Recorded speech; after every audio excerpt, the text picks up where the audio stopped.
luck. And if I threaten you, I'm going to blackmail you. I said, Mama, why don't they call it white mail? They lie too. I was always curious. And then, this is when I knew something was wrong. Won the Olympic gold medal in Rome, Italy.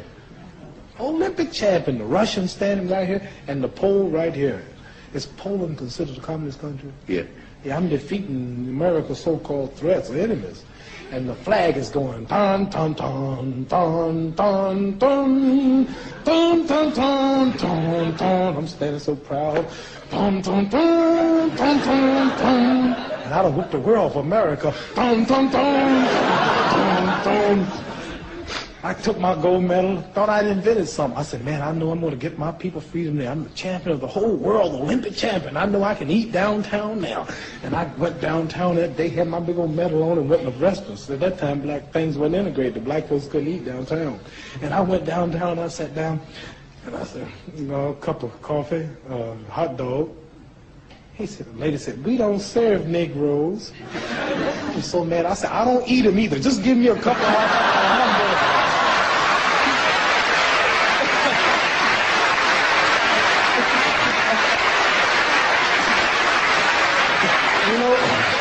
I said, I'm the Olympic gold medal. 3 days ago, I fought for this country in Rome. I won the gold medal, and I'm going to eat. The manager, I heard her tell the manager, and he said, well, I'm not the man. Now he's got to go out. Anyway, I didn't raise no, they put me out.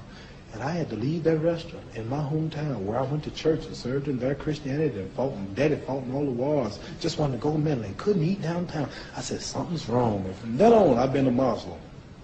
Yes, I was going to ask you, in fact, what attracted you to the truth, the teachings of Elijah Muhammad on how black people's been brainwashed, how they've been taught to love white and hate black, how we've been robbed of our names in slavery, we were robbed of our culture, we were robbed of our true history, so it left us a walking dead man. So you got black people in all white country, and they don't know nothing about themselves, they don't speak the language, they're just mentally dead. And this is happening all over the world. Kind of about, in some ways, about black fame. Because being famous as a black guy is a little different than being famous as a white guy. Tom Hanks is an amazing actor. Denzel Washington is a god to his people.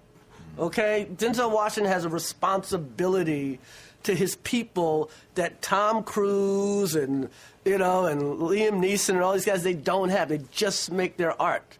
And no one goes, hey, Tom Cruise, stay white. Don't forget your whiteness. Come back and visit white people. What you doing for white people, Tom Cruise? Nobody says that to Tom Cruise. Stallone, what you doing for Italians, man? What are you doing for Italians? Like, no one says that. What do they say to Denzel?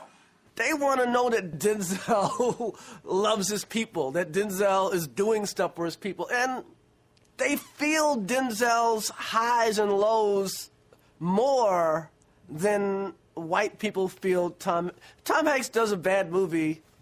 There's going to be another good movie by somebody white next week.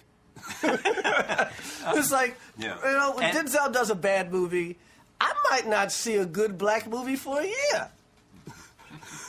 I am really left out here hanging. Did you feel that yourself in that room when you're writing and making this movie? A little bit. My top 5 is Jay, Nas, Scarface, Rakim, and then I might let Biggie get in there. My 6th man's LL Cool J. Before the show! You said an interesting thing. I want to make a Chris Rock movie because you would sit with Adam Sandler. Yeah. And you knew what he was doing. He was making an Adam Sandler movie. He really was making an Adam Sandler movie. But, with men, I always say, men always dress like, we always get our fashion sense from whatever friend gets laid the most. Whatever friend gets laid the most, I guess I'll get those shoes. Okay, that haircut seems to work for him. I'll get that haircut. And so Sandler's like my biggest movie star friend. It's like, okay, I'll just do what he's doing. But it didn't kind of fit me, you know what I mean? Like, I had to, it fits when I'm in a movie with him, but it didn't fit me to make a movie of the same tone as him, or even an Eddie Murphy movie. That wasn't my tone. And this movie, the important thing was I found a tone that works for me. Stand-up will always be at the core of your life? Yes, stand-up will always be at the core of my life. And why is that? I like it. I really like it. I kind of love it. All my black friends have a bunch of white friends. And all my white friends have one black friend. Seinfeld says you can do race better than anybody else because you can approach it better, that you can put it in a way that people get to the truth of race in America better than most. Maybe. I mean, I'm from that era. I was bused to school in 1973. Think of it this way. The Tri-Rail Bridge has been the Robert F. Kennedy Bridge for about 20 years. Yes. We still call it the Tri-Rail Bridge. So when you pass a law, it takes like 20 years before, even though it's illegal to do certain things, it takes like 20 years or 30 years for people to like really get acclimated to things. So yeah, I got bused to school. I was called nigger all the time, you know, by students, teachers, janitors. So I know it. I really, really, really, really know it.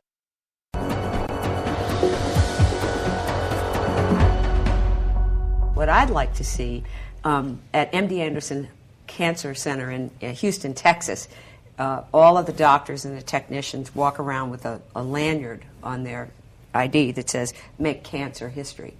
And everybody knows that the cure for cancer is not going to come from one person. We understand that it's teams. I'd love to see something that is make racism history. What the lanyard would look like for a police officer, it would be make justice. And then you ask the people in the neighborhood, how do you see that? What do you want the police to do? How do you want policing to happen? You will find that they want safety. If your lanyard would read "Make Racism History" and yours would be "Make Justice," Jason, what would your lanyard be looking forward? Personal responsibility. I think that's what this comes down to. I don't think this is I don't think we're ever going to vanquish racism from America, at least not in my lifetime. And to use that as an excuse for not calling upon blacks to take personal responsibility for their behavior, I think is a mistake. I think that if we were going to distill it down to a lanyard,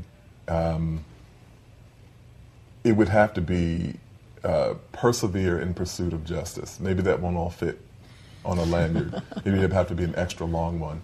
But I don't think that racism is just the product of misunderstanding. I think that it didn't happen, it didn't occur in the society because people had a disagreement about whether some people should be slaves and some people should not. It happened because there was an economic interest in reducing a certain number of people to chattel and exploiting their labor. And there have been interests in maintaining racism in this country since then. What I would say to black people and to conscientious people of all backgrounds is that it takes will and effort to uproot that system and the attitudes that it spawns. Hello, my friend. It may seem a little strange to have a bear talking to you, but as you well know, these are strange times and tough times, and someone who cares about you wanted me to remind you to hang on, hang in, and have hope. Tough times don't require you to be tough on yourself, and things don't have to be good for you to be great. Have hope. Sometimes having less in life can be worth more. Be proud of who you are. Have hope. Greatness isn't ahead of you, but within you. Don't confuse what you have with who you are, and don't let the past kidnap your future. Have hope. At the end of the day, hope for the best. Make peace with the rest. Leave your fears behind and put your faith in charge. Peace.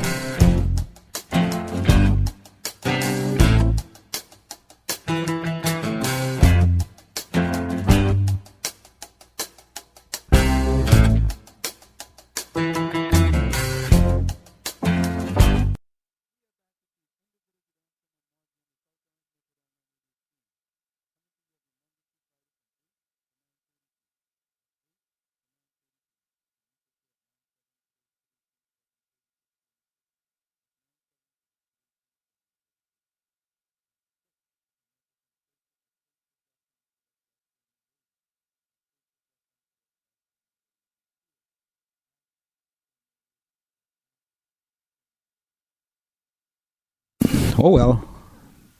We are back with you. It's in the village, then someone Marjorie in the South Orange Maple online radio experience.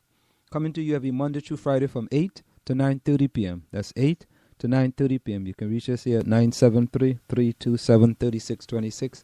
That's 973-327-3626. You can like us on Facebook at facebook.com/SoulMore Radio. That's facebook.com/SoulMore Radio. You can call us at 347-674-1680. That's 347-674-1680.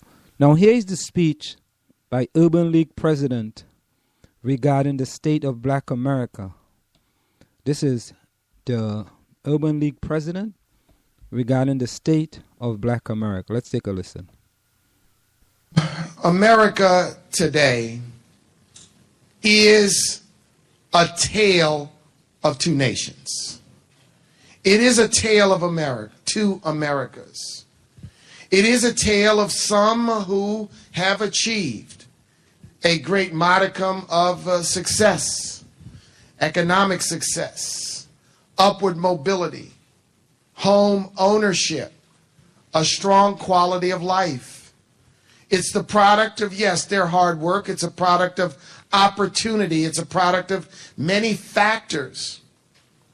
But there is that America that is too black and too brown. Not all black and all brown, but too black and too brown, which seems to be stuck on the other side, to be stuck on the other side of this great American divide. Black unemployment and the job creation, African Americans have seen minimal gains. Education is not the automatic great equalizer because the unemployment rate for African Americans with college degrees is still higher than the unemployment rate for whites with college degrees. Same education, different unemployment rate. And of course, as this recovery develops, as job creation comes, too many people are being left behind. And many, many African Americans have not found gainful employment again since the Great Recession began. Now, what do we say and how would we frame the state of Black America for 2015? I must use the word crisis. Crisis. We face a crisis. A few things in the numbers that stood out when we looked at them. First, beginning last year, we looked at the unemployment rates for the top cities in America, the top 70 cities in terms of population. This is metro area information. We found that in 2014, half of those cities, this is half, 5 years into the recovery, had an unemployment rate in the black community above 15%. And 7 had a black unemployment rate exceeding 20%. These are tough and hard numbers to confront. Now, in addition to that,